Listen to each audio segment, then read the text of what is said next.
All right, so the next question we got.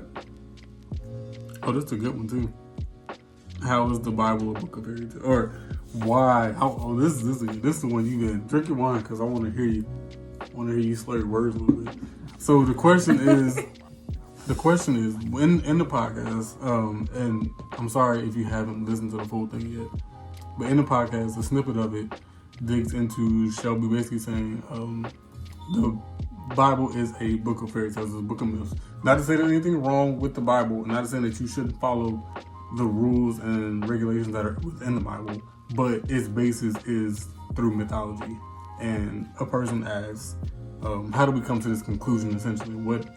How do we get to that point? So I'm gonna let you go ahead and hop in on that. So I came to that conclusion because it's simply a fact. Like, it's not me taking a dig at Christianity. It's not, saying anything negative. As a society, we tend to be defensive on facts when it comes to ways that we've never thought about something that we believe in. In this instance, the Bible is literally mythology, because mythology is a collection of myths, especially one belonging to a particular religious or cultural tradition.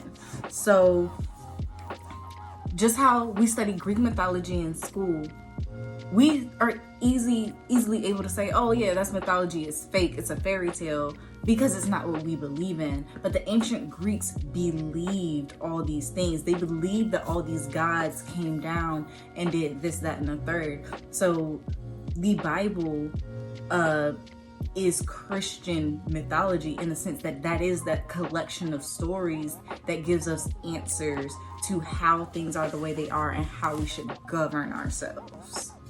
When I say it's a fairy tale, that's kind of me being lighthearted about it.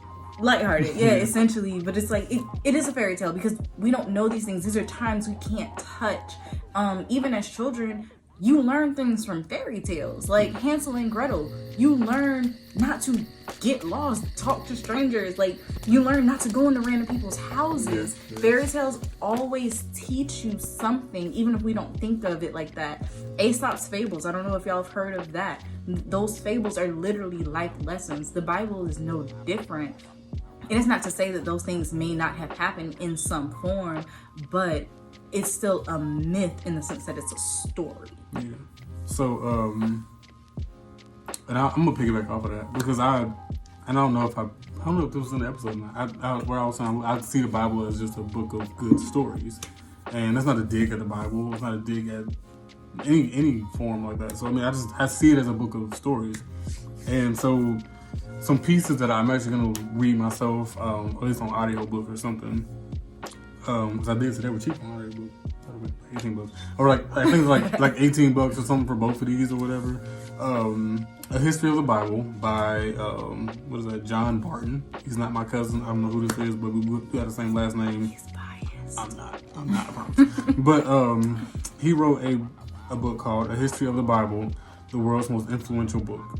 And in there he talks about the origins of the Bible and how basically it was, there's no way to prove that those things were actually true or not, and they kind of got the basis for them from the Israelites essentially, and the Israelites were telling folk tales essentially, and these were centuries later before it was ever documented. So you're talking about centuries, not just like a couple years and somebody who was still around and still around to tell those stories. It was centuries past before these stories that had turned into like basically folklore were actually written down. And then if you want to go deeper into that, so you can kind of see even more, that book goes pretty deep actually. But I don't even the book is called A History of the Bible. The other person that I want to bring up, his name was James Kuhl. He was a professor. The first person was a theologian, if that makes any difference to anybody. But the next person was a professor. And he kind of digs into how ancient interpreters essentially broke down that folklore that was from the Israelites or whatever. They kind of broke that down and made it into stories that we can all kind of relate to, essentially. So, and that's how we got to the Bible that we're at today. Those translators essentially broke down, because obviously the Bible wasn't written in English, essentially. You know what I'm saying? So it wasn't written the way, like, through translation of the Bible and through centuries and centuries of storytelling and things like that, they were able to compile enough evidence of those, like, through all the different tales, essentially. And then from there, they translated that into stories that could relate in a book, essentially. And then even from there, some of those have been chopped out, some of those have been just taken out entirely. So that's why when we say it's a book of fairy tales, or it's a book of myths, or the Bible is literally a book of mythology, because it is. I mean, not to say that, like, you know, you shouldn't. It doesn't make it wrong. Exactly. It doesn't make any of that wrong. It just means that these were tales, and, like, I always used to say Zeus came down as a goose and fucked somebody. I mean, that was a joke. As a kid, it was a joke to me. Because, like, you know, Zeus came down as a goose. And they really believed that. They believe that he came down and turned to a goose, or what have you, and had sex with somebody. And what, you know what I'm saying? Like, what was that person? Echo? Yeah, the story of Echo. I don't remember exactly what happened to Echo, but they were forced to hear their own voice forever, and that's why we call him Echo and Echo. Yeah. Achilles tendon, or heel, what is it? I think it's heel, actually. Yeah, Achilles heel, he got dipped everywhere but his heel, and that's why that's a weak spot. Yeah. Like, literally, these things are things that people believe. So, I mean, we believe that women have periods because Eve ate the fruit and women are doomed. Like, just... So, I mean, like, it's literally, like, if you, at its root, where before it became what it is today, essentially, and society has taken off that. And I think it's in one of those stories, it talks about how society is basically taking some of the things that were in the Bible, or something that were in the Bible, basically Christianity and other religions essentially took off with that. So, like, the dietary restrictions and things like that, it may not have been as strict as it was, or things like that. It was just translated into a way, and then certain religions looked at things more important than others. And certain religions, and like we were talking about before, kings and monarchs or what have you, needed a narrative, basically. And they needed that to kind of flow along with their society so that they could continue with the agenda that they needed. You know what I'm saying? Like, it wasn't like things were, like, perfect. They needed something to go back to and for somebody to have faith in. You know what I mean? And that's kind of where it all comes from. Like I said, not to say that when we say fairy tale, it sounds very demeaning, but it's just... That's the word I wanted. Demeaning. Yeah. It sounds very demeaning when you put it, when you say, oh, it's just a fairy tale.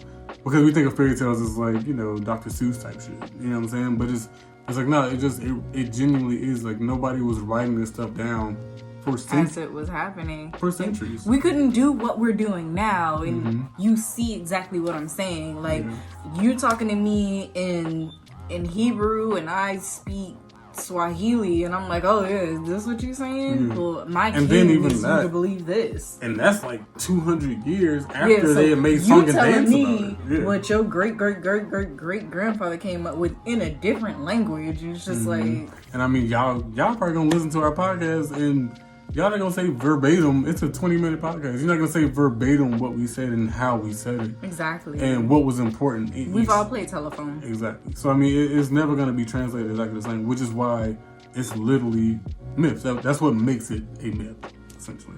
Yeah. Oh, no, sorry. Yeah. That's it.